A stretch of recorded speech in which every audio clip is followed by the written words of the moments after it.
Hi guys, it's Adrian. Welcome back to ALTERKNIT.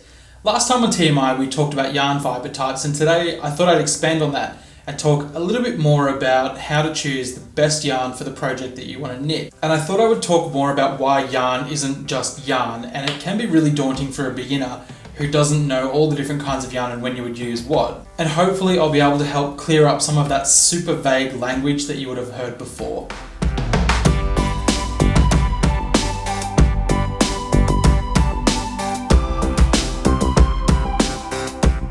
A lot of the information taken for this video is from the Yarn Craft Council website, which is yarnstandards.com.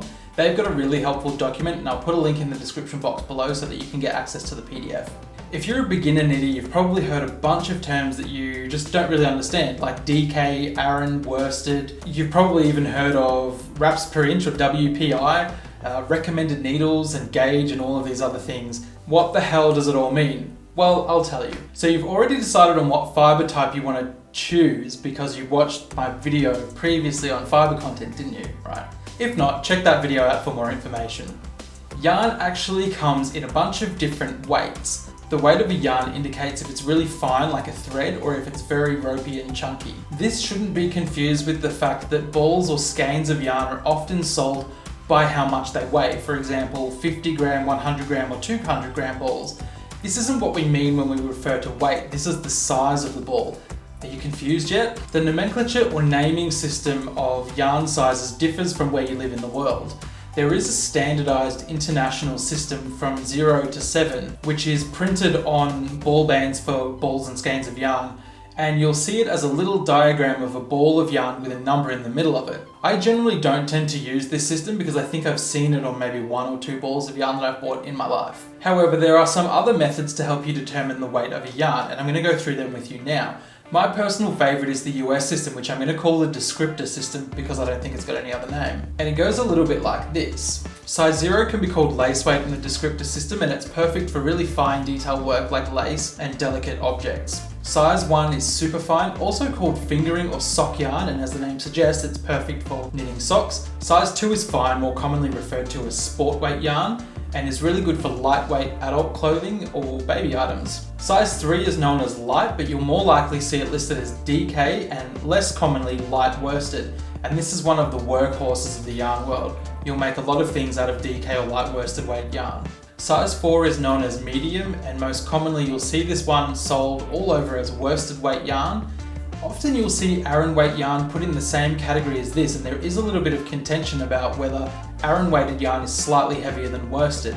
Nevertheless, you can use both weight yarns to create nice thick jumpers, things like rugs and blankets as well. So a little sidetrack on the word worsted, because this can pose another conundrum through vagueness. Worsted is actually a yarn processing term that refers to a method of creating a yarn where all of the fibers are lying in exactly the same direction. And this creates a much smoother and shinier yarn when it's spun together. And those yarns are known as worsted yarns. Now, the far more common yarns that we're pretty comfortable working with are the woolen yarns, which are a little loftier and fuzzier and softer, and they tend to have that frizzy halo around the strands. So a worsted weight yarn can actually be a woolen yarn, just to further complicate things. Size 5 yarns are considered the bulky yarns, or Aran weighted yarns, and these can be used to make blankets and afghans and rugs as well. Size 6 is super bulky, and this does include single ply yarns that could be considered pencil roving.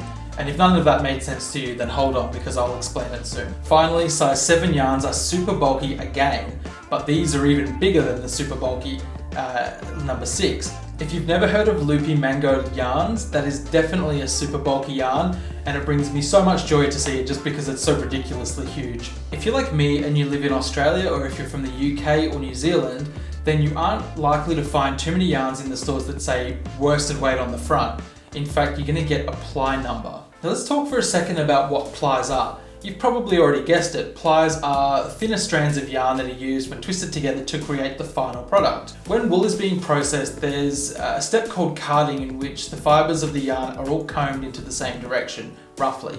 And this creates a batten of fabric known as roving.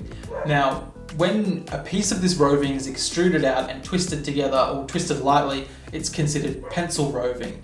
Now that can be sold as a finished yarn all on its own, or it can be further extruded and twisted into what yarn makers or spinners call singles. A number of singles, usually between 2 and 4 singles, will be twisted together to create a plied yarn. And you can actually count how many plies a yarn has by just simply untwisting a section of it and counting the number of singles that you can see there. In Australia, the UK and New Zealand, however, this is where things get a little bit more complicated, because as I said, we don't use names to denote the weight of a yarn, we use ply numbers. Using the descriptor system as a comparator, our ply system goes a little bit like this. Lace weight yarn can range from 1 to 3 ply, fingering yarn is considered 4 ply, sport weight yarn is considered 5 ply, DK yarn is considered 8 ply. That's right, there is no 6 or 7 ply. Worsted weight is considered 10 ply, Aran weight is also considered 10 ply, bulky weight is 12 ply, and super bulky, well, that just doesn't have a ply number. Now this is an infuriatingly stupid system, because a 10 ply yarn will absolutely never ever have 10 plies of yarn in it. Another reason this system is really ambiguous is that a 4 ply yarn might have 4 plies in it, but it might have 3 plies, or 2 plies, or be pencil roving. To make matters worse, the main yarn manufacturers in Australia have started removing this information from the ball bands, meaning that there's just no standardized way of finding what weight the yarn is anymore. If that's the case, how on earth are new knitters supposed to buy yarns apart from the ones that the pattern calls for? I like having the ability to choose a yarn and adapt it to the particular pattern that I want to use. Don't despair, there is yet another system of classifying the weight of yarn, and this one doesn't require any information to be on the ball band at all. This one is the WPI method, or the wraps per inch. So basically the way you figure out wraps per inch is to get an object like a pencil. Pencil's probably the best thing to choose because we've pretty much all got one at home. And what you do is you can tie a rubber band around a section of the pencil, wrap the yarn until you've measured an inch along, and then count how many times you wrapped the yarn around the pencil in an inch. And that's your wraps per inch, and it's pretty much that easy. Again, using the descriptor system as a comparator, this is how we figure out what weight yarn we have with the wraps per inch. Please keep in mind that wraps per inch is expressed as a range usually, and this means that different sources are going to have slightly different reference ranges. For a lace weight yarn, we're looking for more than 35 wraps per inch. Fingering weight yarn has a range between 19 and 22 WPI. Sport weight yarn has a WPI of 15 to 18. DK weight yarns have a wraps per inch of 12 to 14. Worsted weight yarns have 9 to 11 wraps per inch. And some sources will go on to suggest that Aran weighted yarns have less WPI than worsted weighted yarns, thus adding more fuel to the fiery conversation that is, are Aran and worsted weighted yarns exactly the same thing or not? Debate. Bulky yarns have a WPI of 7 to 8 wraps per inch, and super bulky yarn is considered anything that's going to have less than 6 WPI. And before you ask, yes, it is important how tightly or loosely you wrap the yarn around the pencil.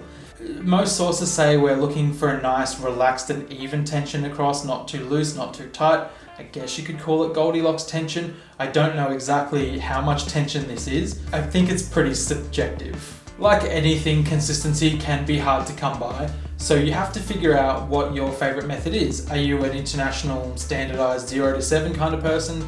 Are you a descriptor person with all the individual names per weight class?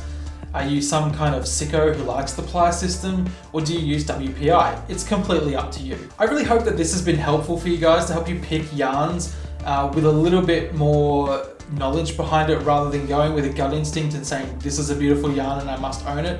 By all means do that. I'm a big fan of just finding something and making a project fit later on, but you do need to develop the skills to be able to make that yarn work with any project if that's what you want to do. Remember, fibre crafts are an art, and as any art form, rules can be broken for creative expression. Next time on TMI, I'm going to give you a rundown of all the information that's packed into the ball band, so that you know exactly what information it's trying to tell you. So I love seeing what everyone's working on. Get on Instagram, I'm at DRAVC. Tag me in your stuff or use the hashtag ALTERKNIT and I'll include some of your beautiful works in the next podcast. Thanks for joining me for another TMI session. Next week is podcast week, so if you haven't subscribed to my channel, do so you don't miss out on that.